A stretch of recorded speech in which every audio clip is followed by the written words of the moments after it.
ত্রয়োদশ জাতীয় সংসদ নির্বাচনের মনোনয়নপত্র গ্রহণ বাতিল আদেশের বিরুদ্ধে আপিল শুরু আজ।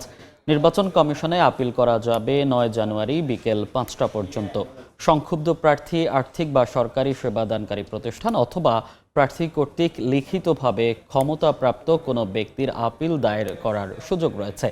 আপিলের জন্য আগারগাঁও নির্বাচন কমিশন ভবনে কেন্দ্র স্থাপন করা হয়েছে। এছাড়া আপিল দায়ের সংক্রান্ত কেন্দ্রে অঞ্চল ভিত্তিক 10টি বুথ স্থাপন করেছে নির্বাচন কমিশন।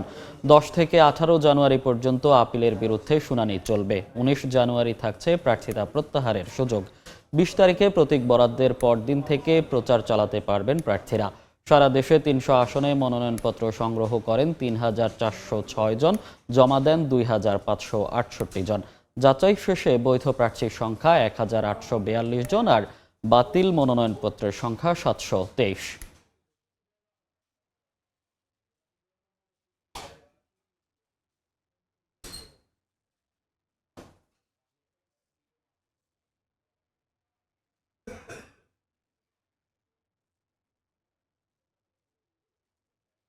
এই মুহূর্তে নির্বাচন কমিশনে আছেন সহকর্মী কাউসারা চৌধুরী কুমু। বিস্তারিত জানতে চলে যাচ্ছি তার কাছে।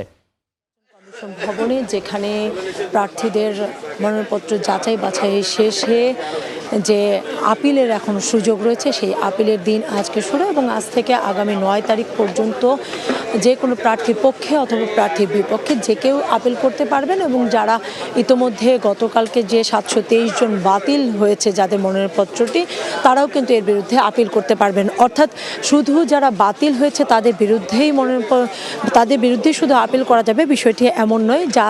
যাদের প্রার্থিতা বৈধ হয়েছে তাদের বিরুদ্ধেও কিন্তু কেউ কোনো সংক্ষুব্ধ ব্যক্তি, কোনো আর্থিক প্রতিষ্ঠান অথবা সরকারি কোনো প্রতিষ্ঠান যদি মনে করে যে এই ব্যক্তির তাদের সাথে কোনো ধরনের লেনদেন বা এরকম কোনো অভিযোগ যে কেউ দায়ের করতে পারেন এবং সেটি প্রার্থী নয়, শুধু প্রার্থীর বাইরে যে কেউ দায়ের করতে পারেন। যদিও সকাল 9টা থেকে শুরু হওয়ার কথা, কিন্তু অনেকেই হয়তো ইতিমধ্যে এসেছেন। যারা আপিলকারীরা আসলেও নির্বাচন কমিশনের পক্ষ থেকে কিন্তু এখনো পর্যন্ত সেভাবে তারা আয়োজন করেনি। আয়োজন করলেও তারা এখনো এসে উপস্থিত হয়নি, বিশেষ করে কারণ এখানে সারা দেশের মানুষজনই কিন্তু এখানে আপিল করতে আসবে নির্বাচন কমিশনে। এখানে 10টি বুথ করা হয়েছে অঞ্চল ভিত্তিক, অর্থাৎ এক একটা অঞ্চলের মানুষ এক একটা অঞ্চলে এসে তাদের নিজ নিজ অঞ্চলের বুথে এসে অভিযোগগুলো জমা দিবেন এবং এই 5 দিনই মূলত সকাল 9টা থেকে বিকেল 5টা পর্যন্ত চলবে এবং শুক্রবার বিকেল 5টায় শেষ হবে। আপিল করতে পারবেন প্রার্থী বা সংক্ষুব্ধ কোনো ব্যক্তি যে কেউ।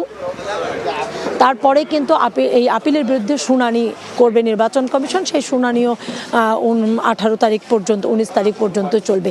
অর্থাৎ এই মুহূর্তে যে কেউই আপিল করতে পারবেন এবং আপিল করার জন্য কমিশন সুযোগ রেখেছে 5 দিন। এই 5 দিন আপিল করতে পারলেও এরপরে আবারও এই আপিলের বিরুদ্ধে শুনানি নেবে নির্বাচন কমিশন। অর্থাৎ এখানে যাচাই বাছাই সঠিকভাবে যাচাই বাছাইয়ের চেষ্টা করছে।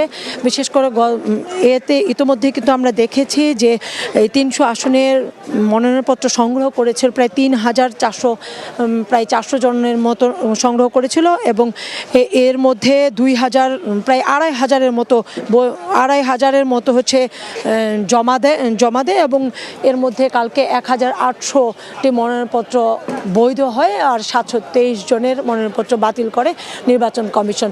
এবং আজকে যেহেতু আপিলের সুযোগ রয়েছে, 5 দিন তারা আপিল করবে, তারপরেই নির্বাচন কমিশন শুনানি করবেন এবং শুনানি শেষেই তারা মূলত ত্রয়োদশ জাতীয় সংসদ নির্বাচনের প্রার্থিতা বৈধ প্রার্থীর সংখ্যা জানাবেন এবং তারপরে একদিন শুধু থাকবে প্রত্যাহারের সুযোগ।